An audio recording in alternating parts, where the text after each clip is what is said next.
We got more clips from minicamps and OTAs, and today we're taking a look at the Indianapolis Colts and getting a good look at Anthony Richardson. We're going to watch him throw the ball around, work through some drills and everything else.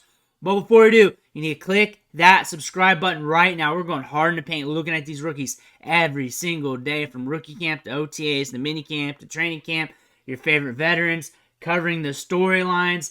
Everything you need from your favorite players behind the scenes at practice that you want to see will be right here. Click that button. Stop missing out. We're looking at Anthony Richardson today. We got some clips from, I think, yesterday's practice, possibly the day before as well, mixed into. These are pretty fresh, minute and a half of clips. We'll let him roll, but there he is. And that ball just comes out with ease. No one's questioning the arm strength. That's for sure. That ball comes out good. It's nice and crispy. The release is smooth. Feet's looking smooth.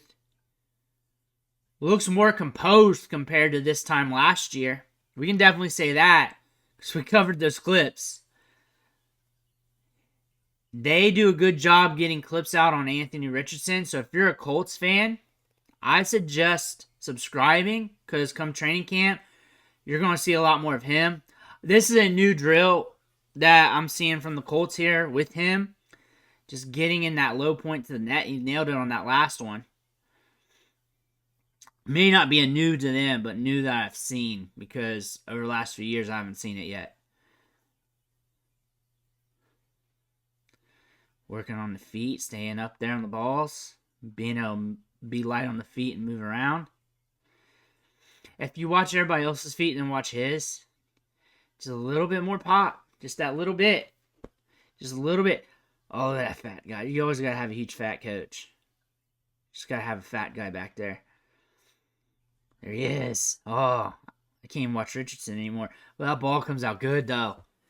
Clean, smooth. Anthony Richardson has a lot of upside this year. We got A.D. Mitchell there to stretch the field. I want to see how he develops and how quickly he can be a piece in this offense. Of course, Michael Pittman. But a guy stretching the field with 4.3 speed, with ball skills that can create separation off the break, is something that could add a little bit more dynamicy to the offense, can add a little bit more wrinkles when it comes to the game planning, and really help a quarterback like this that likes to push the ball downfield, that has an elite arm, that is going to be going for the gusto when he's scanning back there. A team that wants to be aggressive. A team that has a lot of skill players as well. You got Jonathan Taylor. You got a running back with 4.3 speed. You got Michael Pittman there, who can get downfield, who can play the short to intermediate. A good alpha wide receiver. You got Josh Downs in the slot.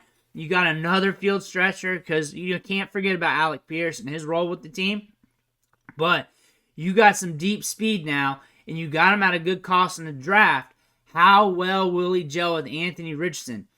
Think about it this way. If Anthony Richardson takes a step forward in his development, and A.D. Mitchell is what a lot of people thought during the draft process, especially during the combine, when people were talking him up during the combine numbers he posted during that, because he posted very good numbers at the combine, and then a lot of people jumped on that train.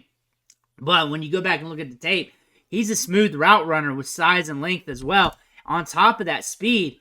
And if he can tap into all that, and we got Anthony Richardson taking a step forward, Michael Pittman doing Michael Pittman things, Josh Downs holding it down in the slot, being moved on the outside a little bit here and there, and then you got Jonathan Taylor, 4.3 speed.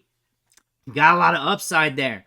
This offense, if those couple wrinkles hit, or just get better, or do a little bit more, this team is tough. This team's nasty. And Anthony Richardson has more upside and has more potential than what a lot of people say. Because, again, I get it. A little bit of raw coming out of Florida. We saw that. We saw that in the clips last year as well. But we account for that. We account for that. We give him time. We give him grace. We give him patience. It's okay. And also, he's got mobility. Get you yards on the ground. Fantasy football, there's really not much to say about that. You know, if he's healthy on the field, he's a QB1 in fantasy. He's a guy that you pay up and get. He's a guy you can play money ball with as well. If you're looking at the pools at wide receiver and running back, and if they're starting to get icky, he might be that quarterback you pull on. But he's going to get you that rushing production, and that's going to allow you to have some stability there at quarterback perfectly for that. Dynasty, he's expensive. Nobody's going to let him go. He's not liquid on the market unless you're giving up something tangible. But when you really think about Anthony Richardson, this is a big year for him because we're going into year 2. And the third year is even bigger for a quarterback because you're a first rounder. You got some time with grace. But still, we should be seeing a little bit more out of him. He missed a lot of last year. I understand that. I'm expecting to see a little bit more out of him because I know he's good. I know he's got talent. And I'm expecting him to tap into it. Be worried if he doesn't because we see it on the field. He's electric with that arm. He's got the mobility. He's starting to get more weapons. There's a lot of upside here. If he can tap into it, it's going to be a nasty team to try and stop. Let me know what you think in the comments below. Make sure to hit that subscribe button on the way out. One thing for watching. Catch you on the next video.